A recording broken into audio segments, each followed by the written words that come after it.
അവിടെ ഈ ഹെഡ്ഗവാറിന്റെയും ഗോൾവാൾക്കറുടെയും ചിത്രങ്ങളടക്കമാണ് ഇപ്പോൾ രാജ്ഭവനിൽ വെച്ചിരിക്കുന്നത്. അതിനെ എങ്ങനെയാണ് കണ്ടത്? രാജ്ഭവൻ പോലുള്ള ഒരു സ്ഥലത്ത് അങ്ങനെയുള്ള ചിത്രങ്ങൾ വരുന്നത് ശരിയാണ്? അതാണ് നാം കാണേണ്ട ഒരു വിഷയം. ഇവിടെ രാജ്ഭവൻ എന്ന് പറയുന്നത് നമ്മുടെ രാജ്യത്തെ ഒരു പ്രധാനപ്പെട്ട ഭരണ കേന്ദ്രമാണ്. അതുമായി ബന്ധപ്പെട്ട് സ്വീകരിക്കുന്ന നടപടികൾ, അവിടുത്തെ പൊതുവായ പ്രദർശിപ്പിക്കുന്ന വസ്തുക്കൾ, അതിൻ്റെ ചിഹ്നങ്ങൾ, അതെല്ലാം പൊതുവിൽ നമ്മുടെ രാജ്യത്തിന് അംഗീകരിക്കാൻ കഴിയുന്ന ഒന്നായിരിക്കണം, ഭരണഘടനാനുസൃതമായിരിക്കണം എന്നർത്ഥം. ഇവിടെ RSS നമ്മുടെ രാജ്യത്ത് കുറേ കാലമായിട്ട് പ്രവർത്തിച്ചുകൊണ്ടിരിക്കുന്ന ഒരു സംഘടനയാണ്. അവിടെ നമ്മൾ കാണേണ്ട ഒരു കാര്യം, രാജ്ഭവനെ RSSൻ്റെ അജണ്ട നടപ്പാക്കുന്ന ഒരു സ്ഥലമായി മാറ്റാൻ പാടില്ല. മാത്രമല്ല, രാജ്ഭവൻ എന്നത് രാഷ്ട്രീയ പ്രചരണത്തിനുള്ള ഒരു വേദിയായി മാറ്റേണ്ടി ഒന്നുമല്ല. ഇത്തരമൊരു പ്രവണത അത് ഭരണഘടനയോടുള്ള വെല്ലുവിളിയായിട്ട് മാത്രമേ കാണാൻ കഴിയൂ. അത് അംഗീകരിക്കാൻ കഴിയില്ല. അത്തരമൊരു നിലപാടും സാധാരണഗതിയിൽ അംഗീകരിക്കാൻ കഴിയില്ല. ഇപ്പോൾ ചിലർ ചോദിക്കുന്നത്, ഈ ഭാരതാംബയെ അംഗീകരിക്കുന്നതിന് എന്താണ് പ്രയാസം എന്ന് ചിലരിങ്ങനെ ചോദിക്കുന്നുണ്ട്. നമ്മൾ കാണേണ്ടത്, നമ്മുടെ ഭരണഘടന ഉയർത്തിപ്പിടിക്കുന്ന ഒന്നല്ല ഈ ഭാരതാംബ എന്ന ചിത്രീകരണം. ഈ ഭാരതാംബയുടെ കയ്യിലെ കൊടി അത് RSSൻ്റെ കൊടിയാണെന്ന് പരസ്യമായി ഏകദേശം അംഗീകരിച്ച് കഴിഞ്ഞിട്ടുണ്ടല്ലോ എല്ലാവരും. അത്തരം ഒരു കൊടിയായിട്ടാണല്ലോ ഭാരതാംബയെ മുന്നോട്ടിറക്കിയത്. ഇപ്പോൾ RSSൻ്റെ ചിഹ്നങ്ങളെ RSSകാർ ബഹുമാനിക്കും. അത് ബഹുമാനിച്ചോട്ടെ, അത് ബഹുമാനിക്കേണ്ടെന്ന് നമ്മൾ പറയുന്നില്ല. പക്ഷേ അതെല്ലാവരും അംഗീകരിച്ചോളണം എന്ന് പറഞ്ഞാൽ അത് നടക്കില്ല. അത് RSSൻ്റെ ചിഹ്നം RSSകാർ കൊണ്ടു നടക്കട്ടെ, മറ്റുള്ളവരെല്ലാം അത് അംഗീകരിക്കണമെന്ന നിലപാട് സ്വീകരിക്കുന്നത് ശരിയല്ല. അത്തരമൊരു നിലപാട് സ്വീകരിപ്പിക്കുന്നതിന് രാജ്ഭവനെ ഉപയോഗിക്കാനും പാടില്ല. നമ്മുടെ ജനാധിപത്യത്തിൻ്റെ ആധാരശിലയാണല്ലോ ഭരണഘടന.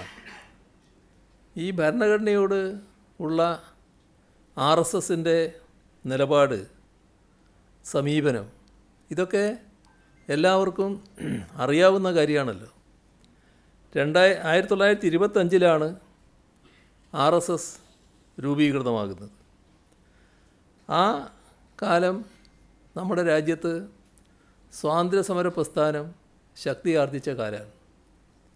എന്നാൽ സ്വാതന്ത്ര്യസമര പ്രസ്ഥാനത്തിൻ്റെ അടിസ്ഥാന നിലപാടുകളോട്, അതിൻ്റെ പ്രത്യയശാസ്ത്ര സങ്കല്പങ്ങളോട് തീർത്തും വിയോജിച്ച സംഘടനയായിരുന്നു RSS. അത് വലിയ തോതിൽ സ്വാതന്ത്ര്യസമര പ്രസ്ഥാനത്തിനെതിരായിട്ടുള്ള നിലപാടുകൾ സ്വീകരിച്ചു പോവുകയായിരുന്നു, പരസ്യമായിരുന്നു അത്. സ്വാതന്ത്ര്യത്തിന് ശേഷം നമ്മുടെ രാജ്യത്തിൻ്റെ ഭരണഘടനയ്ക്ക് രൂപം നൽകി. ആ ഭരണഘടന രൂപം കൊണ്ട അപ്പം തന്നെ RSS അതിനോട് വിയോജിച്ചു. അതിൽ അതൃപ്തി, അതിലുള്ള അസന്തുഷ്ടി അവർ മറച്ചു വച്ചില്ല, പരസ്യമായി രേഖപ്പെടുത്തി. മാത്രമല്ല, ഭരണഘടനയെ എന്തുമായിട്ടാണ് അവർ താരതമ്യപ്പെടുത്തിയത്? ഇതല്ല ആവശ്യം, മനുസ്മൃതിയാണ്. അപ്പോൾ ഭരണഘടനയ്ക്ക് പകരം മനുസ്മൃതിയാണ് അവർ ഉയർത്തിപ്പിടിച്ചത്. ഇത് 1949 നവംബർ 30 RSSൻ്റെ മുഖപത്രം ഓർഗനൈസർ വ്യക്തമാക്കിയ കാര്യമാണ്, അവരുടെ എഡിറ്റോറിയലിലൂടെ വ്യക്തമാക്കിയ കാര്യമാണ്. 1947 ജൂലൈ 17 ഓർഗനൈസറിൽ പ്രസിദ്ധീകരിച്ച എഡിറ്റോറിയലുണ്ട്. അതിൽ RSS ആവശ്യപ്പെട്ടത് സ്വതന്ത്ര ഇന്ത്യയുടെ പതാക കാവി നിറത്തിലുള്ളതാകണമെന്നാണ്. അപ്പം അതായിരുന്നു അവരുടെ ആവശ്യം. ആ പതാകയാണ് ഈ ചിത്രത്തിൽ ഉള്ള അവർ പറയുന്ന ഭാരതാംബയുടെ കയ്യിൽ ഏൽപ്പിച്ചു കൊടുത്തത്. അപ്പോൾ ഭരണഘടനയോടും ദേശീയ പതാകയോടും അസഹിഷ്ണുത പുലർത്തിയ ഒരു സംഘടനയാണ് RSS. രാജ്യത്തിൻ്റെ ഔദ്യോഗികമായ ഒന്നല്ലാത്ത ഒന്നിനെ അത് ഔദ്യോഗികമാണ് എന്ന് വരുത്തി തീർക്കാൻ ഇപ്പോൾ ബോധപൂർവം RSS ശ്രമിക്കുകയാണ്. ഇപ്പോൾ സ്വാതന്ത്ര്യസമര കാലത്ത് വൈദേശിക ശക്തികൾക്കെതിരെ പോരാടാൻ ഒട്ടും താല്പര്യം കാണിക്കാത്ത സംഘടനയാണ് RSS. എന്നാൽ അവർ ആ ഘട്ടത്തിലും മുന്നോട്ട് വെച്ച കാര്യം ആഭ്യന്തര ശത്രുക്കൾക്കെതിരെ പട നയിക്കണമെന്നായിരുന്നു. ആഭ്യന്തര ശത്രുക്കൾ ആരാണ് എന്ന് അവരന്ന് തന്നെ രേഖപ്പെടുത്തുകയും ചെയ്തിരുന്നു. അത് നമ്മുടെ രാജ്യത്ത് തന്നെയുള്ള ഏറ്റവും പ്രധാന വിഭാഗം ന്യൂനപക്ഷങ്ങളാണ്. മുസ്ലിമും ക്രിസ്ത്യാനിയും പിന്നെ പറഞ്ഞത് കമ്മ്യൂണിസ്റ്റുകാരും. ഇവരാണ് ആഭ്യന്തര ശത്രുക്കളെന്നാണ്. അതേസമയം അന്നത്തെ ബ്രിട്ടീഷ് രാജിന് പൂർണ്ണമായും പാദസേവ ചെയ്യുന്ന നിലയാണ് RSS സ്വീകരിച്ചിരുന്നത്. ഇപ്പം നമ്മുടെ കേരളത്തിൻ്റെ അനുഭവം എടുത്താൽ തിരുവിതാംകൂർ ഒരു നാട്ടുരാജ്യമായിട്ടാണല്ലോ നിലനിന്നിരുന്നത്. അത് സ്വതന്ത്ര ഇന്ത്യയിൽ ലയിക്കണം എന്നാവശ്യപ്പെട്ട് സമരം ചെയ്യാൻ ഏതെങ്കിലും RSSകാരനുണ്ടായിരുന്നോ? ഒരു RSSകാരനും അതിനുണ്ടായിരുന്നില്ല. മാത്രമല്ല, അന്നത്തെ ദിവാന് വേണ്ട എല്ലാ ഒത്താശയും ചെയ്തു കൊടുക്കുകയാണ് അവർ ചെയ്തത്. ഇപ്പോൾ രാജ്ഭവനിലെ ഈ പ്രദർശിപ്പിച്ച ചിത്രത്തിൽ കാണുന്നത് ഇന്ത്യയുടെ ഭൂപടമാണോ?